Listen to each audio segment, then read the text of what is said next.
Selamat malam saudara sekalian yang terkasih dalam Yesus Kristus. Shalom, apa kabar semua? Damai sejahtera dari Yesus Kristus menyertai kita semua.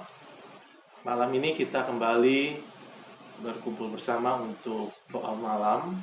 Dan di minggu Advent ini kita bersama-sama berdoa dan memuji Tuhan. Sebelum kita memulai doa malam ini, kita akan bernyanyi saat teduh. Sebenarnya kita layak sebagai pengiring untuk doa pembukaan bagi kita.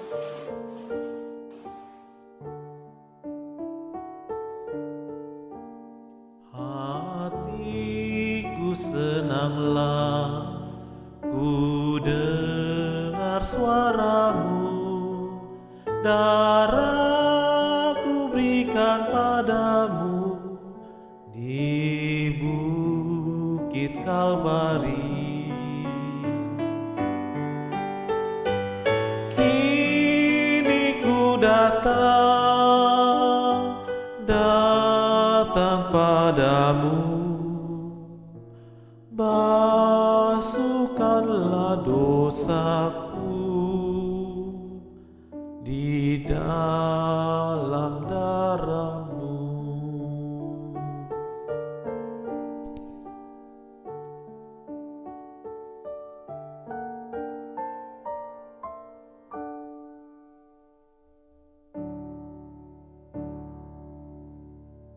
Mari saudara sekalian kita berdoa. Bapa di surga, terima kasih pada malam ini kami boleh berkumpul kembali. Semua adalah karena anugerah-Mu. Kami bersyukur untuk segala kebaikan dan penyertaan. Kiranya waktu ke depan ini dalam ibadah malam ini Engkau berikan kami hati yang penuh sukacita dalam menyanyi, memuji Engkau, juga mendengarkan firman. Terima kasih Tuhan, di dalam nama Tuhan Yesus kami berdoa. Amin. Kita akan membaca satu ayat dari kitab Yesaya, pasal 9, ayat kelima, berbunyi demikian. Sebab seorang anak telah lahir untuk kita, seorang putra telah diberikan untuk kita. Lambang pemerintahan ada di atas bahunya, dan namanya disebutkan orang penasihat ajaib, Allah yang perkasa, Bapa yang kekal, Raja damai. Amin. Puji Tuhan, ayat ini menegaskan kepada kita menantikan kelahiran Sang Juru Selamat, Sang Raja damai, dan pemerintahan seluruh dunia ini ada di atas bahunya. Dia berkuasa atas seluruh kehidupan di muka bumi ini. Sebelum kita doa syafaat, kita akan naikkan suatu pujian indahnya saat berdoa.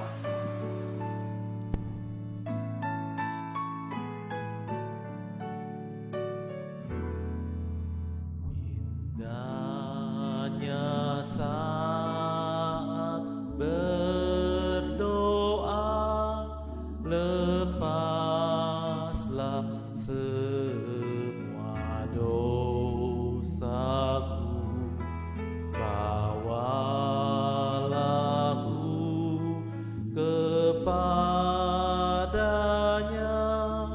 ku curahkan isi kalbu di waktu susah dan resah.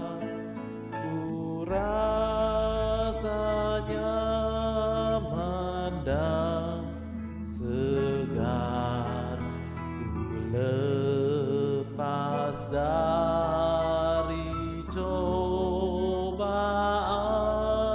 hanya di saat berdoa.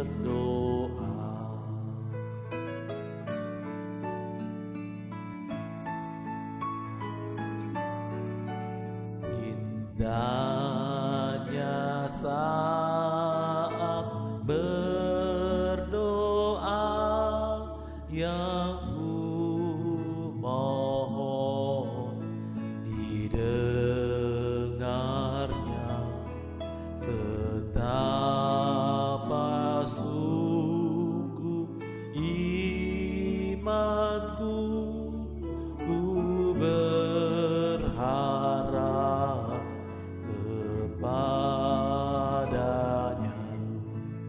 Ya memanggilku datanglah, percaya pada firman-Nya, beban dosaku tanggalkan, menunggu saat berdoa. Beban dosaku tanggalkan, menunggu saat berdoa.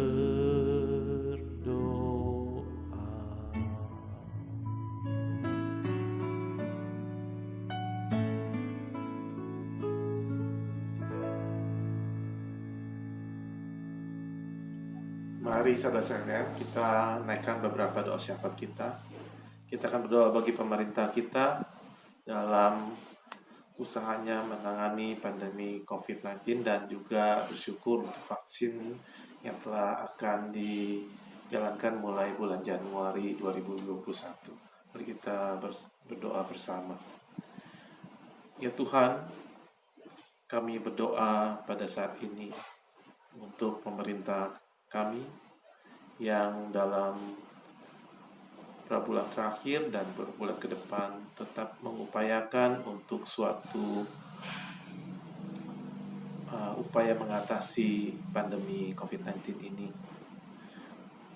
Kami bersyukur bahwa pada akhirnya juga suatu rencana vaksinasi akan diterapkan mulai tahun 2021. Kiranya Tuhan memberikan hikmat kepada pemerintah kami dalam menerapkan vaksinasi tersebut dan juga kepada warga negara semua yang mengikuti vaksin tersebut. Kiranya semua hal yang diupayakan itu boleh dalam perkenan Tuhan dan juga boleh mendatangkan kebaikan bagi kesembuhan bangsa kami. Terima kasih Tuhan.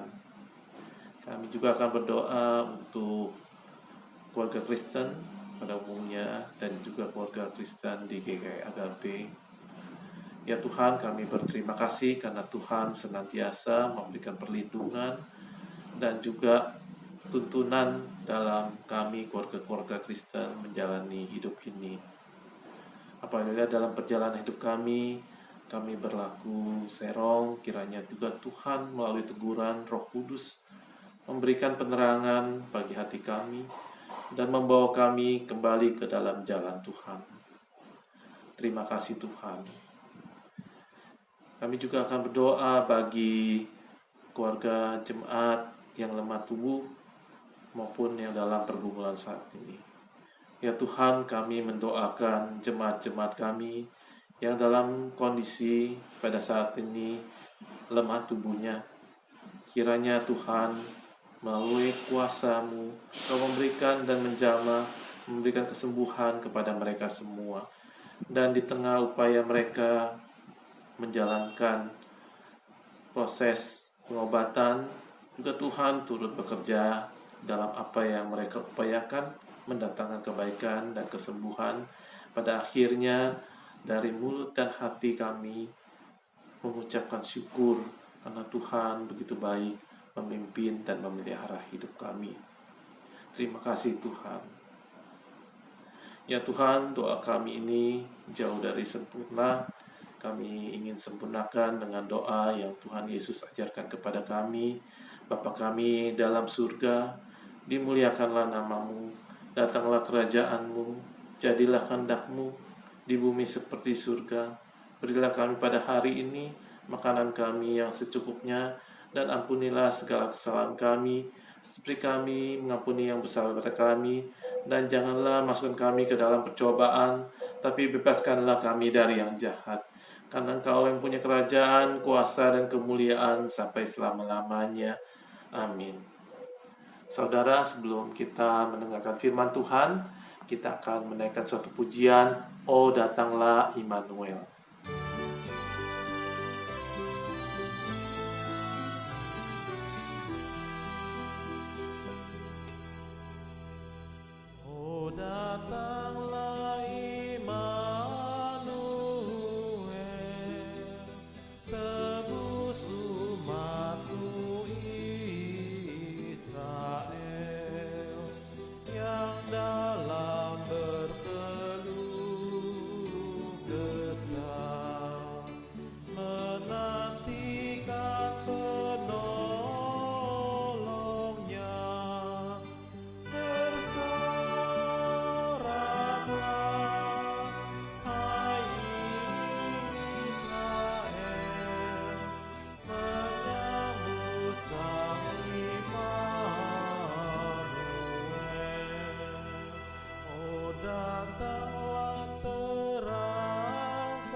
Selamat malam Ibu Bapak dan Saudara sekalian, kita akan merenungkan bagian firman Tuhan berkait juga dengan pergumulan yang sebentar lagi Natal akan tiba. Mari kita berdoa memohon pertolongan dan kita boleh mendapatkan pencerahan untuk mengisi penantian ini. Bapa di dalam surga, berkati pembacaan dan perenungan, berkati seluruh ungkapan-ungkapan harapan kami, sehingga kami dapat mengerti apa yang menjadi kehendak rencanamu. Kiranya Engkau berkenan menolong kami. Kiranya Roh yang Kudus mencerahkan kami. Di dalam nama Tuhan kami Yesus kami mohon ini semua. Amin. Saudara-saudara, pada hari ini saya akan membacakan bagian firman Tuhan yang sebenarnya akan menjadi sebuah penjelasan beberapa nyanyian yang ada di dalam Injil Lukas, khususnya yang dimulai dari pasal yang pertama sampai pasal yang kedua. Namun saya akan membacakan bagian yang perlu kita dapatkan sehingga kenapa ada nyanyian seperti itu. Saya akan membacakan ayat yang ke-80. Lukas pasal yang pertama ayat yang ke-80. Adapun anak itu bertambah besar dan makin kuat rohnya, dan ia tinggal di padang gurun sampai kepada hari ia harus menampakkan diri kepada Israel. Lalu bagian dari pasal yang kedua ayat yang ke-52. Dan Yesus makin bertambah besar dan bertambah hikmatnya dan besarnya dan makin dikasihi oleh Allah dan manusia. Sampai sedemikian jauh pembacaan sabda Tuhan. Yang berbahagia adalah mereka yang mendengar dan yang memelihara di dalam hidupnya. Ibu Bapak dan Saudara yang dikasihi Tuhan, tadi saya mengatakan bahwa kita akan membahas ada 4 pujian di dalam Lukas itu. Nah, yang pertama adalah yang dicatat di dalam Lukas 1 ayat 46 sampai 56.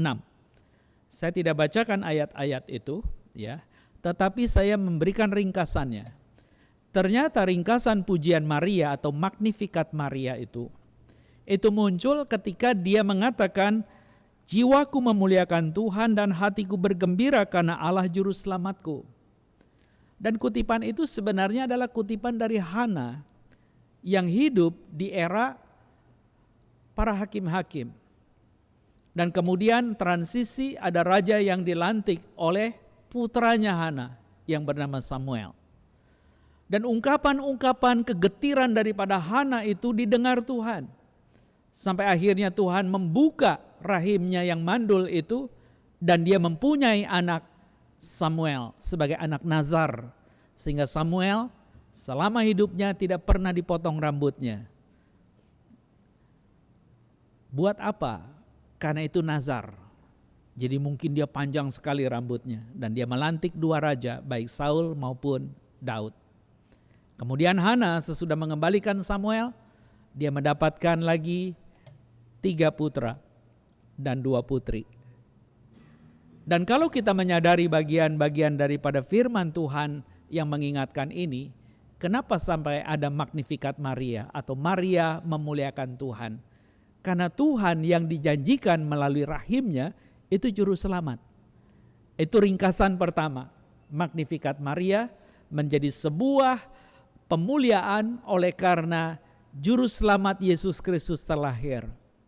Lalu yang kedua apa yang disebut dengan Benedictus Zakaria. Itu terambil dari ayat yang ke-67 sampai ayat 80 yang ujungnya tadi saya bacakan. Jadi apa yang sebenarnya Zakaria ingin nyanyikan? Ternyata dia bernubuat tentang putranya Yohanes yang akhirnya disebut dengan Yohanes Pembaptis. Apa yang dikatakan di sana? Dia mau mengatakan apa yang harus dikatakan sebagai pembuka jalan. Dan pada akhirnya nubuatan ini adalah nubuatan yang berujung kepada kematian Yohanes Pembaptis putranya itu. Anda bisa bayangkan seperti apa perasaan seorang ayah yang harus mengatakan kebenaran. Dia tidak menghindari ketika itu berujung kepada anaknya yang kelak juga akan mati. Bagaimana dengan kau dan saya? Ketika kita mau mengatakan aku ingin memberkati orang, karena arti benedictus itu artinya to bless, memberi berkat. Dan memberi berkat dengan bukan menerima berkat tapi menyalurkannya. Sehingga orang yang mengalami kehidupan itu dimulai dari kematiannya dan dia mengingat kasih setia Tuhan. Itu nyanyian yang kedua, Benedictus Zakaria. Dan yang ketiga terambil dari, mungkin ini pendek jadi saya bacakan saja. Pasal yang kedua ayat yang ke-14 yang tadi saya kutip dari SMS seorang ibu.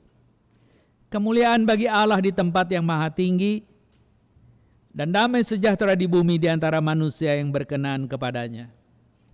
Itu adalah paduan suara malaikat yang datang di kawanan para gembala yang sedang menunggu domba-domba sekaligus di kandang di tempat makanan domba-domba pagi hari makan. Tempat itu dititipkan untuk kelahiran Yesus. Pasti renungannya tidak nyaman. Masakan Mesias Raja Mulia seperti ini? Masakan yang dinanti-nantikan berabad-abad hanya berujung seperti ini? Terlalu hina. Tidak benar. Tapi barangkali ada istilah yang engkau pernah dengar dengan satir. Sebuah otokritik mengungkapkan untuk mencemooh diri sendiri supaya bisa menjadi alat berkat. Karena sebenarnya realitanya adalah sesungguhnya engkau yang menganggap mulia yaitu cuma sekedar kandang domba. Tetapi ketika dia ingin memulihkan kau dan saya, akuilah keberadaan sesungguhnya kita hina. Tapi dia mau masuk di sana supaya dia pulihkan kita dan kita boleh mulia. Itu sebab dikatakan kemuliaan bagi Allah di tempat yang maha tinggi. Berarti malaikat itu menyanyikan pujian yang mengarahkan para gembala melihat itu. Lihat terang itu di mana dia bersemayam di sana. Dan aku ingin memberkati yang diingatkan Tuhan melalui Zakaria, yaitu damai sejahtera di bumi kepada orang yang dikenannya. Damai sejahtera di bumi di antara manusia yang berkenan kepadanya. Siapa yang berkenan? Harap-harap Anda dan saya yang masih setia di dalam doa malam ini. Supaya kita boleh mengalami yang namanya Gloria in excelsis Deo. Berarti Tuhan sajalah akhir daripada semua perjalanan hidup. Karena semua berasal dari Dia, melalui dan kepada Dia, kemuliaan untuk selama-lamanya. Kalau engkau mengalami kehinaan, kepahitan, kegagalan, bahkan kematian, itu bukan dari Tuhan. Itu karena kita, tapi Dia memulihkan Anda dan saya, supaya kita mengalami keberhasilan, kita mengalami kesukacitaan, kita mengalami kehidupan, dan kita mengalami kebahagiaan. Kenapa?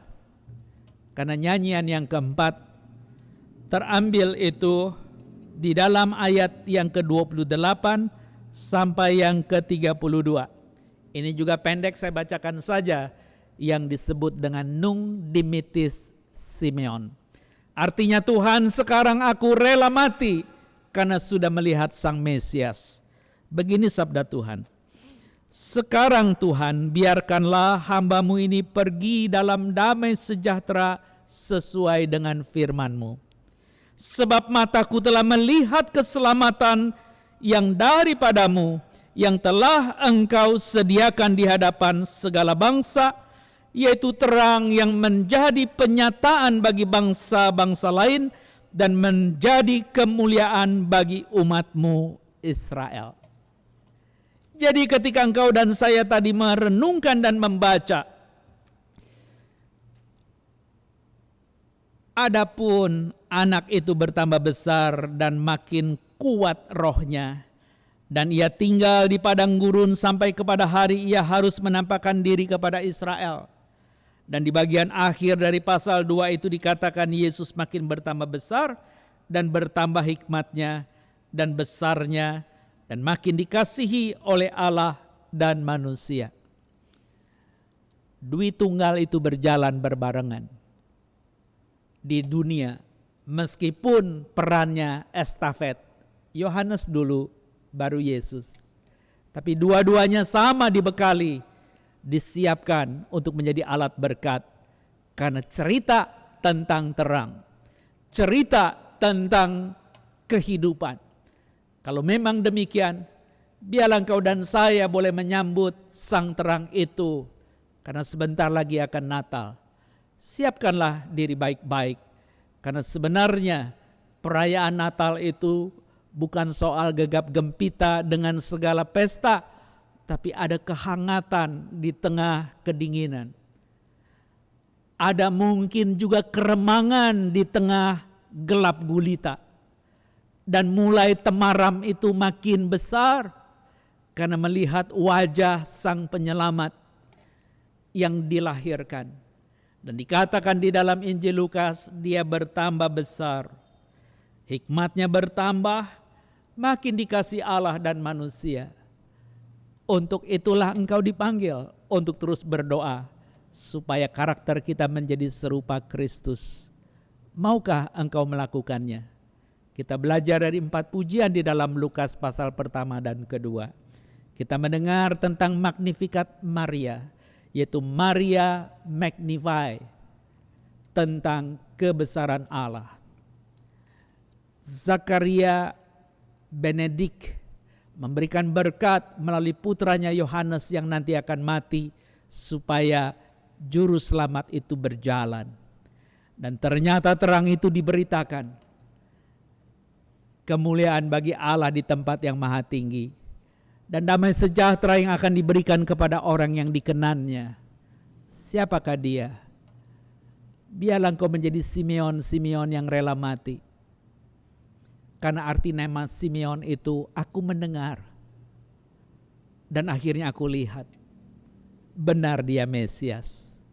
Jadi kalau engkau boleh berjumpa dengan dia, biarlah engkau ikhlas boleh meninggalkan dunia ini, dan bersukacita bersama Tuhan, karena generasi berikutnya akan dilanjutkan. Jangan menjadi gentar, karena sejarah sudah mencatatnya.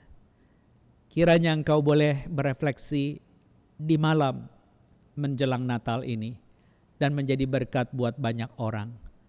Tuhan memberkati ibu bapa. Mari kita berdoa. Tuhan yang baik, sertailah percakapan kami di dalam bagian doa.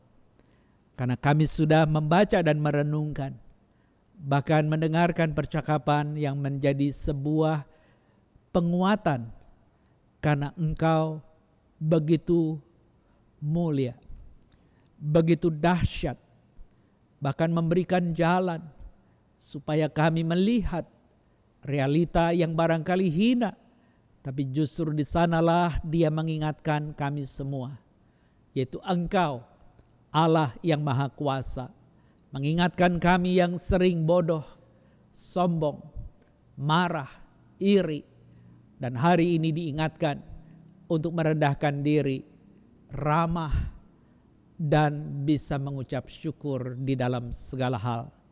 Berkati anak-anak-Mu yang setia di dalam doa. Berkati majelis jemaat kami, berkati umat kami, baik anggota maupun simpatisan. Sertai pergumulan mereka ya Allah. Di dalam nama Tuhan Yesus kami mohon. Amin.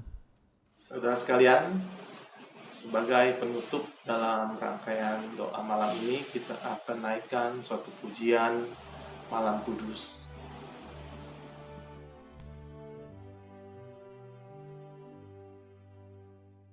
Malam kudus, sunyi senyap, siapa yang belum lelah?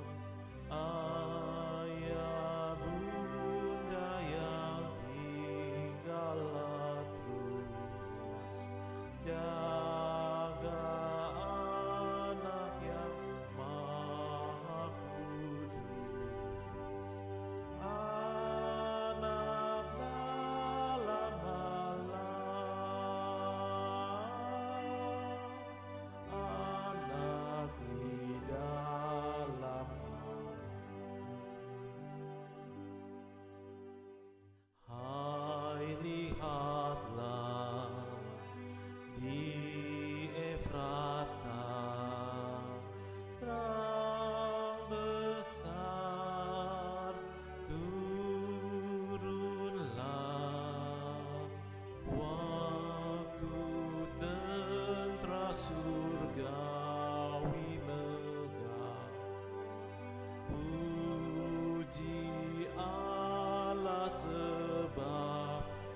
Demikian saudara, doa malam pada hari ini. Mari kita mempersiapkan hati kita menyambut kelahiran Raja Damai. Raja Damai bagi kita pribadi, Raja Damai bagi keluarga kita, Raja Damai bagi masyarakat kita, dan Raja Damai bagi negara, juga Raja Damai bagi dunia ini. Selamat Hari Natal, selamat malam.